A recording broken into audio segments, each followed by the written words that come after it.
গুৱাহাটীৰ বৰখাপাৰা ষ্টেডিয়ামত IPL দুখন মেচ হ'ব। 5th এপ্ৰিলত এখন হ'ব আৰু 8 এপ্ৰিলত এখন হ'ব।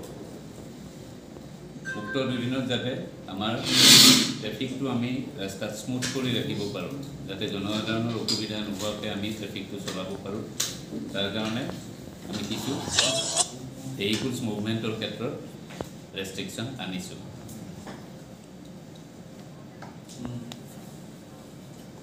অহা 5 এপ্ৰিল দিনৰ 11 বজাৰ পৰা 6 এপ্ৰিল ৰাতিপুৱা 1 বজালৈ গুৱাহাটী মহানগৰীৰ ৰাষ্ট্ৰীয় ঘাইপথ 27 আৰু 17 নেশ্যনেল হাইৱেৰ ওপৰত 4 চকাযুক্ত বা ততোধিক চকাযুক্ত সামগ্ৰী কঢ়িওৱা বাণিজ্যিক বাহনৰ চলাচলৰ ক্ষেত্ৰত নিষেধাজ্ঞা অনা হৈছে। 8 এপ্ৰিলৰ পুৱা 5 বজাৰ পৰা নিশা 10 বজালৈ নেশ্যনেল হাইৱে 27 and 17ত 4 চকাযুক্ত বা তাৰ ওপৰৰ চকাযুক্ত সামগ্ৰী কঢ়িওৱা বাণিজ্যিক বাহনৰ চলাচলৰ ক্ষেত্ৰত নিষেধাজ্ঞা অনা হৈছে। 5 এপ্ৰিল তাৰিখে দিনৰ 1 বজাৰ পৰা নিশা 11:45 বজালৈ আৰু 8 এপ্ৰিলৰ দিনৰ 11 বজাৰ পৰা নিশা 10 বজালৈ একে দেৱ ৰোড আৰু একে আজাদ ৰোডত 3 চকাযুক্ত বা তাৰ ওপৰৰ চকাযুক্ত সামগ্ৰী কঢ়িওৱা বাণিজ্যিক বাহনৰ চলাচলৰ ক্ষেত্ৰত নিষেধাজ্ঞা আৰোপ কৰা হৈছে।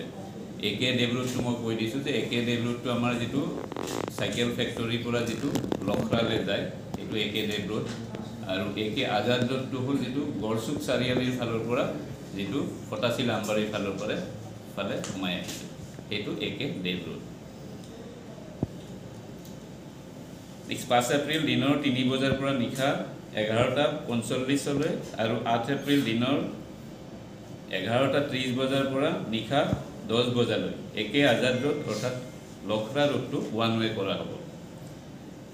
যান বাহনসমূহ কেৱল চাইকেল ফেক্টৰী দিশৰ পৰা লখৰা চাৰিআলিৰ দিশলৈ চলাচল কৰিব পাৰিব, কিন্তু ক্ৰিকেট খেলৰ কাৰ্পাছ থকা যিবিলাক বাহন আহিব বা স্কুল বাছ বা কিছুমান যিবিলাক আমাৰ ইমাৰ্জেঞ্চি ভেহিকুল আছে যেনে এম্বুলেন্স, আমাৰ যিটো ফায়াৰ টেণ্ডাৰ্ছ আদিৰ বাহিৰে বাকী বাহনসমূহ উক্ত সময়ছোৱাত লখৰা চাৰিআলিৰ দিশৰ পৰা টুৱাৰ্ড চাইকেল ফেক্টৰীৰ ফালত আহিব নোৱাৰিব।